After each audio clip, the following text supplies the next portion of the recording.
Міне Бельгияның мектептерінде осылай бір жылда спонсорлық деген жүгіру іс-шаралар өтеді.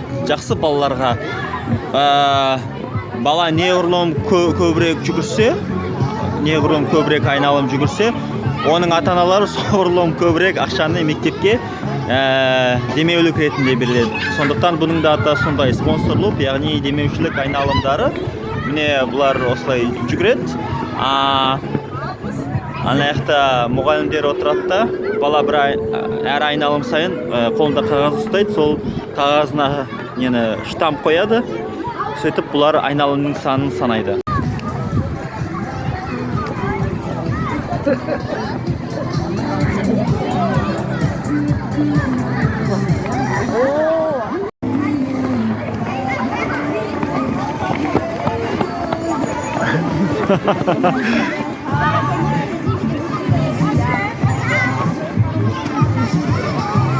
Run, run.